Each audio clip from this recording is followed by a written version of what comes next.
तो चाचा सभी के निवेदन पे वो राजी हो गया। कौन राजी हो गया सभी के निवेदन पे? सभी के निवेदन पे वो पंडित विद्वान जो था वो राजी हो गया कि हाँ, मैं तुम्हारे यहाँ कथा करने आऊँगा। और 10 दिवसीय जो कथा थी वह 1 दिन, 2 दिन, 4, 5 और आज पूरे 10 दिन हो गए। पंडित जी साहब ने देखा कि कभी 10 लोग, कभी 20 लोग, कभी 30 लोग, कभी 40 लोग, कभी 10 लोग, ऐसे बामुश्किल छोटे अनुपात में लोगों ने उत्साह दिखाया। आज समापन था तो घोषणा की गई कि पंडित जी की विदाई होगी नर्तकी नृत्य के बाद। तो पंडित जी साहब देखते हैं कि आंखें उनकी तो फटी की फटी रह गईं कि जिस पंडाल में लोगों को खोजना पड़ता था अब उस पंडाल में जमीन खोजनी पड़ रही है कि आखिर है भी। और हुआ ये कि पंडाल भी उखाड़ दिए गए कि इनको हटाओ, अब जब इतनी भीड़ आ गई है। तो पंडित जी साहब का भी आसन लगाया गया और नर्तकी भी उसी मंच पे नृत्य करती है। तो नर्तकी ने नृत्य किया पंडित जी साहब के चरण छू करके, और पंडित जी साहब ने आशीर्वाद धर्म वृद्धि रस्तु का दिया और खूब अच्छा नृत्य हुआ। अपार भीड़ थी माँ। बाद नर्तकी का नृत्य पूरा हुआ तो उसे विदाई में राशि दी गई और पंडित जी साहब को भी राशि दी गई। विदाई हो रही थी तो पंडित जी साहब कहते हैं, सुनो, कथा आपने सुनी, खूब अनुग्रह किया मुझ पर, एक आखिरी वचन और सुन लो। कौन सा वचन सुन लो? तो पंडित जी साहब कहते हैं कि फूटी आंख विवेक की। मां, फूटी आंख विवेक की, क्या करे जगदीश, और राम कली खो 300 और राम लाल खो 30। महाराज साहब कह रहे काय वांग मनः कर्म योग। 6वें अध्याय में प्रवेश हुआ हमारा। काय वांग मनः कर्म योग, कि फूटी आंख विवेक की। तो मां विवेक की आंख फूटी तो योग कौशल जो होना चाहिए वो ना होगा। एक दादा के साथ एक पोता जाता है तो देखता है एक ऐसे स्थान विशेष पे जिस पे 10-20 रास्ते निकलते हैं। मां,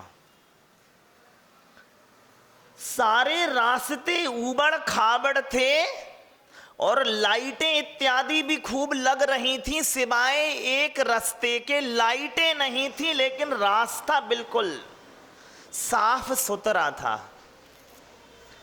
और बिल्कुल जैसे ही आज ही बना हो। पोता दादा से पूछता है, बाबा ये जो रास्ता है ये इतना चिकना क्यों है और बाकी रास्ते ऊबड़ खाबड़ क्यों हैं? वो कह रहे, बेटे जो ये सड़क ऊबड़ खाबड़ हो गई हैं ये वो हैं जिस पे लोग चलते हैं रोज। जो रास्तों पे लोग रोज चलेंगे तो उनमें गड्ढे वगैरह हो जाएंगे कि नहीं हो जाएंगे? ऊबड़ खाबड़, और सकरा भी खूब हो गया है, अतिक्रमण भी लोगों ने कर लिया है। एक रास्ता जिस पे कोई नहीं चला है इसलिए ये साफ सुथरा है। अच्छा, तो ये रास्ता कौन सा है? वो कह रहे, बेटे जो अनचला है, जो अनछुआ है, वो है धर्म का रास्ता, कोई चलता ही नहीं है।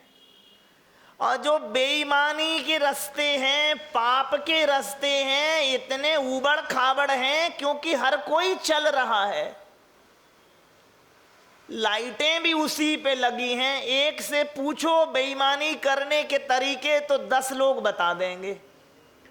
अतिक्रमण भी कर लिया है लोगों ने।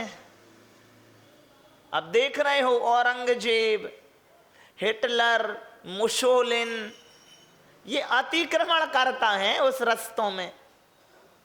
गद्दाफी, सद्दाम, बिन लादेन, ये वो अतिक्रमण करता है उन रस्तों में, जगह तक नहीं छोड़ी उन्होंने। अरे हिंसा की अंतिम सीमा को छू लिए। और धर्म के रास्ते चाचा कैसे हैं? बिल्कुल सपाट है मां, चकाचक है, चलता ही नहीं है कोई, अनछुए रह गए हैं। ठीक है कि नहीं है मां? तो एक ढंग ये भी है योग के। मां, मेरी प्रवृत्ति के एक ढंग चाचा ये भी है कि नहीं है? एक ढंग ये भी है हमारे प्रवृत्ति के। वो कह रहे हैं ये पहला पाप है तुम्हारा, सोच लो। क्या? ये पहला पाप है तुम्हारा, सोच लो। हमारे लिए ये रास्ता नया नहीं है। ठीक है ना मां? चलिए, तो वो कहते हैं योग के काय वांग मनः कर्म योगा, और सा आश्रवः शुभः पुण्यस्य अशुभः पापस्य, कि मन वचन काय के चांचल्य है योग, योग है आश्रव, आश्रव जो शुभ है वे पुण्य हैं और जो अशुभ हैं वे पाप हैं। कोई कवि कहता है कि राम तुम्हारे युग का रावण अच्छा था। राम तुम्हारे युग का रावण अच्छा था, 10 के 10 सब चेहरे बाहर रखता था। ठीक है, योग तो है लेकिन कौटिल्यपूर्ण नहीं है ना। सहज योग, पाप भी है तो सहज योग है। यहां तो पाप है तो कौटिल्यपूर्ण योग है। ठीक है कि नहीं है मां? योग के ये भी अर्थ है मां। चाचा, मैं गिरा, उठा, रोया, फिर हंसा। मैं गिरा, उठा, रोया, फिर हंसा। तुम बस हंसे और बहुत गिर गए। क्या मां? तुम बस हंसे और बहुत गिर गए।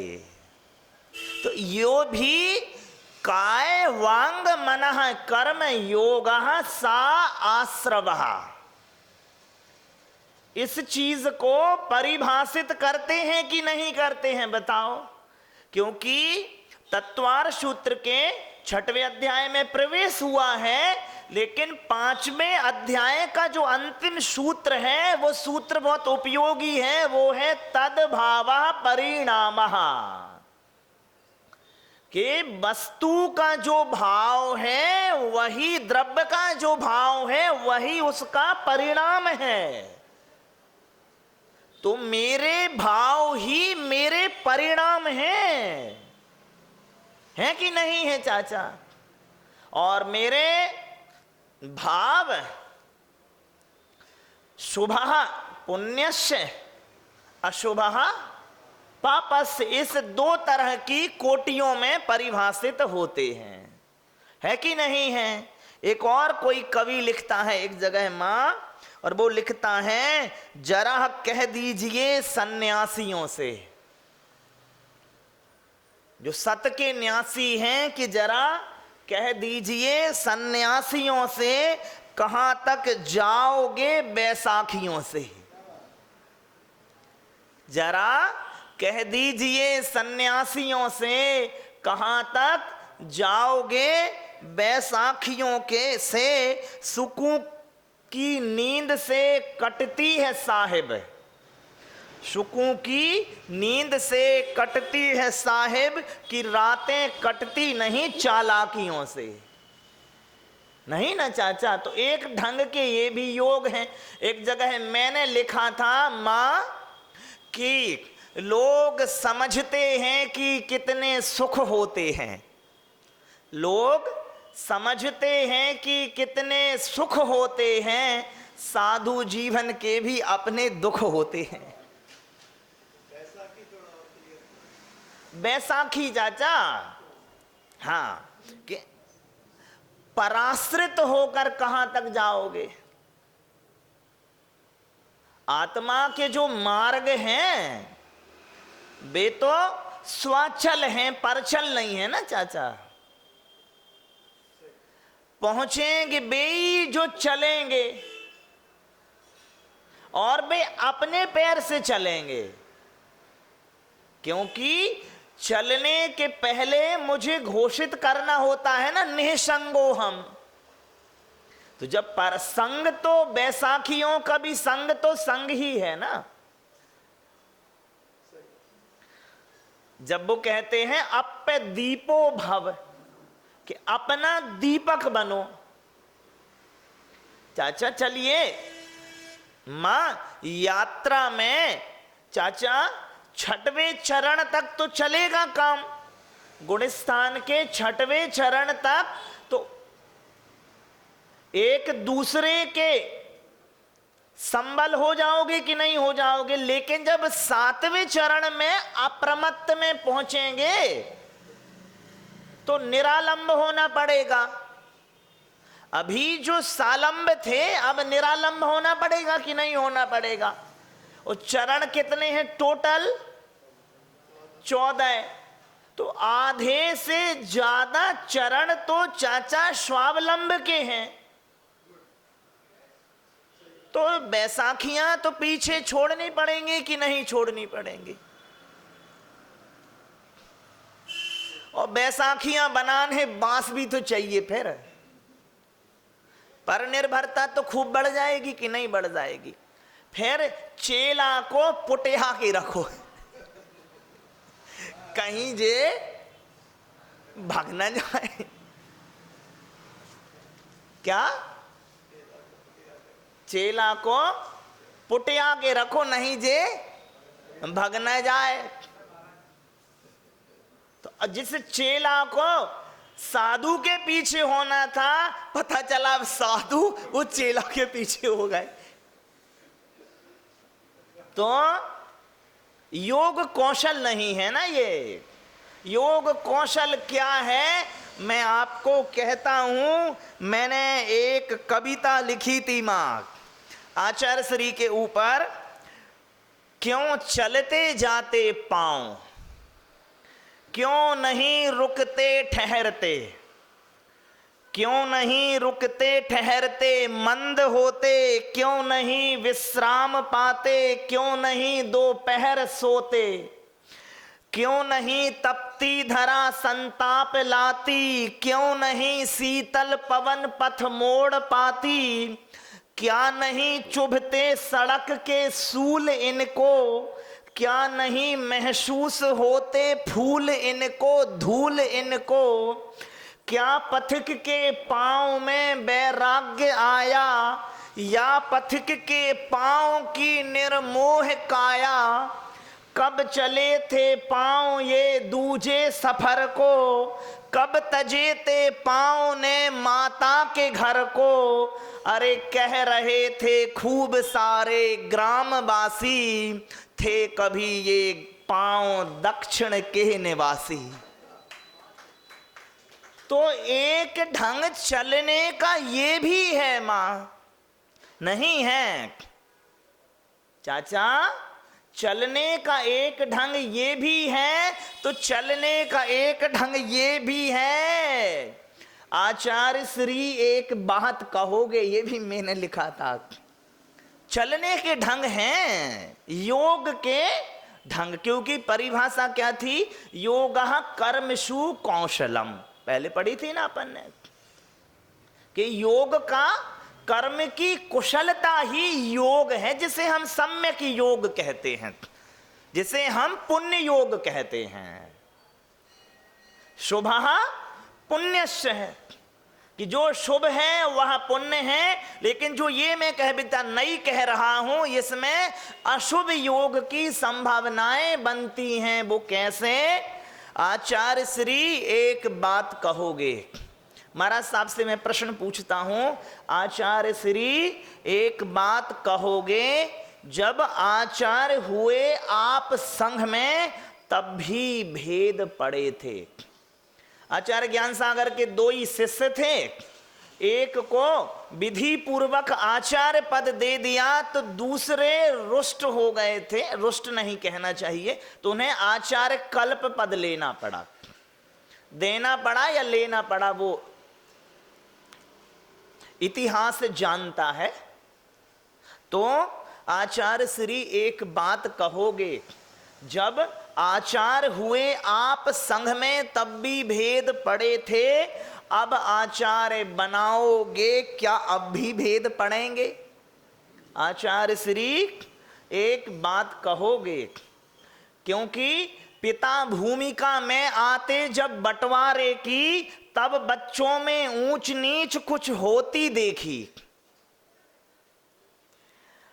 जब आओगे आप त्यागने पद को अपने, तब भी क्या कुछ साधु जन के मन में मैल बनेंगे। आचार्य श्री एक बात कहोगे, कौन पिता करता है आशा बंधों की? मां, कौन पिता करता है आशा बंधों की, और कौन पिता करता है आशा द्वंद्वों की?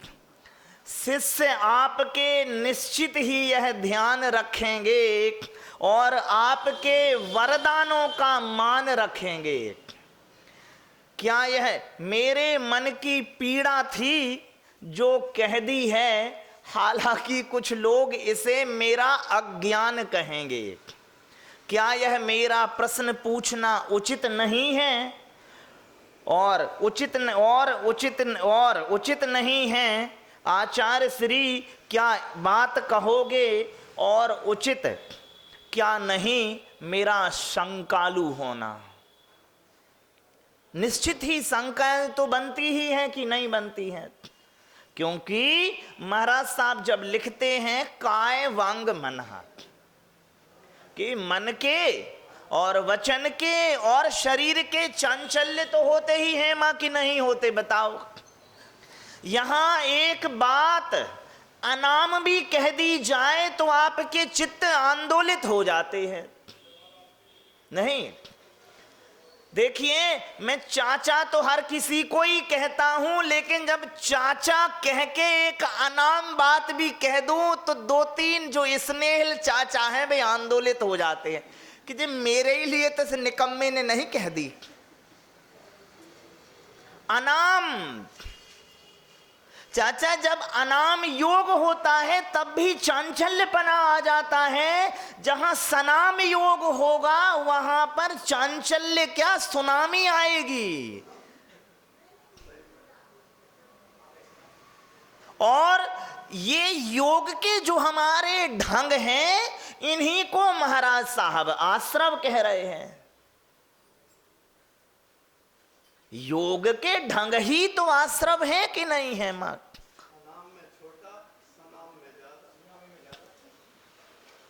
बहुत ज्यादा सनाम में बहुत ज्यादा आंदोलित हो जाता है चित्त। होता तो अनाम में ही है लेकिन कम होता, क्योंकि वहां मैं संभावनाएं तलाशता रहता हूं। चाचा बहुत अच्छी बात है, मेरे एक जानने वाले थे माँ, वो माँ जो थी वो अपने मायके से लौटी तो उनके भैया ने ये कह के कि बहन पर्व के उपलक्ष्य में हमने सोने की चेन बांटी हैं अपने परिजनों को, तो ये तुम्हें भी सोने की चेन दी। उस भाई ने आके सुनार से पहले कन्फर्म करवाया। क्यों? क्योंकि योग में इतना कौटिल्य है, आशा ही नहीं है कि मेरा भाई और सोने की चेन। तो मां, हम एक दूसरे के प्रति इस प्रकार के आशा से भरे हैं कि इनसे तो आना ही मेरे प्रति अहित है। तो चाचा, जो सहित भी आता है उसको भी मैं अहित के खांचे में ढाल देता हूं। अब मुझे पता है कि ये चाचा हमेशा टोका टाकी करते हैं। उदाहरण के लिए आप नहीं करते, तो अब आप मेरे हित का भी कहोगे तो वो मुझे अहित का योग परिलक्षित होगा। वो मुझे हित योग नहीं परिलक्षित होगा, मुझे अहित योग परिलक्षित होगा। तो वो जो अहित योग परिलक्षित हो रहा है वो खांचा मैंने तैयार किया है, उसने अहित योग प्रेषित नहीं किया। क्यों? क्योंकि मेरे पर जो आश्रव भाव उतरता है वो मेरे योग से उतरता है, उनके योग से नहीं उतरता। चाचा, मुझे बुरा लग रहा है तो इसका अर्थ यह है कि मेरा योग का जो खांचा है वो गलत ढंग का बन गया है। समझ रही ना भाभी? क्या? मेरे योग का, मेरी जो ग्राहकता है, आश्रव का प्राकारांतर से अर्थ ग्राहकता भी ले लेना। आश्रव में ग्रहण ही तो होता है, द्वाराश्रव होता है ना चाचा। मन द्वाराश्रव, वचन द्वाराश्रव, देह द्वाराश्रव। तो द्वाराश्रव ही तो है ही कि नहीं है? तो वही जो मेरी ग्राहकता है मां, तो मेरी ग्राहकता कैसी है मां? यदि तो देखिए, जैसी भी अभी पहले चरण पे देखें कि जैसी भी मेरी ग्राहकता है वह मेरे मन वचन काय योग है, और योग है आश्रव। और मां, जो भी मेरे तक सामग्री पहुंचती है वो तो या पुण्य रूप होगी या पाप रूप होगी। प्रश्न ये है मां, मेरे तक जो सामग्री आती है उसका भारक कौन है, वाहक कौन है? मेरे आश्रव की सामग्री का वाहक मैं हूं। मेरे तक, इसे कर्म रूप भी ना लेना, इसे हर अर्थ में लगा लेना। किसी ने मुझे गाली दी तो शब्दों को गाली की फॉर्म बना करके मेरे तक कौन लाया? वो तो फॉर्म, एक वो कहता है ना, पुरानी एक फिल्म में है, पहले उसने रस कहा, फिर गुल कहा, फिर ले कहा, कम बकत ने रसगुल्ले के टुकड़े टुकड़े कर दिए। तो ये तो चाचा जो फॉर्म का जो डिवीजन है वो बनाता कौन है मां? मैं तो बनाता हूं ना चाचा। नहीं तो संसार में तो इतना सौंदर्य है चाचा, मैं तो कह रहा भयंकर सुख है। भयंकर एक होता है सुख है, एक होता है भयंकर सुख है। तो संसार में कैसा है मां? भयंकर सुख है। क्योंकि हर चीज तो आपके जीवन में सहयोगी के तौर पे काम कर रही है। लेकिन मुझसे पूछो, आप मुझसे नहीं, आपसे पूछो, मुझसे नहीं। क्योंकि मैं तो उस परंपरा हूं कि यावत जीवेत सुखम जीवेत। दूसरी पंक्ति नहीं, लेकिन ऋणम कृत्वा घृतम पे वेत, वो नहीं। यावत जीवेत सुखम जीवेत। तो मां, यदि आपको दुख परिलक्षित हो रहा है या अनुभूत हो रहा है दुख, तो मेरे योग के जो खांचे हैं, योग का मतलब होता है जुड़ाव, तो मेरा जो जुड़ाव, मेरी जो योग की विधि है चाचा, वो ठीक ढंग की नहीं है। मैं गलत ढंग से जुड़ रहा हूं या गलत ढंगी से जुड़ रहा हूं। दोनों ही चीजें हैं, या तो गलत ढंग से जुड़ा हूं मैं या गलत ढंगी से जुड़ा हूं। नहीं तो मजाल है कि आप कह दो कि यहां मुझे दुख मिल रहा। चाचा, सुखी के इतने प्रबंध हैं कि मैं सो के उठता नहीं हूं और सूरज निकल आता है। ये अरे, काली रात के अवसान के लिए सूरज आ रहा कि नहीं आ रहा? कि अब माताओं को, पिताओं को दुकानें भी खोल ली हैं, तो तुम बाद में खुलते हो, वो पहले खुल जाता है। कितना सहयोगी के तौर पे काम कर रहा कि नहीं कर रहा? 24 घंटे ही एक भयंकर दुखी आदमी, जैसे अस्थमा की परेशानी हो गई और जो उठता ही रात में 10 बजे था, सवेरे 10 बजे था, तो एक वैद्य के पास गया कि मुझे कुछ बीमारी बताओ। वैद्य कह रहा, सुनो, तुम सवेरे 4 बजे उठा करो, नहीं तो अस्थमा की परेशानी ठीक ना होगी। वो कह रहा, क्यों?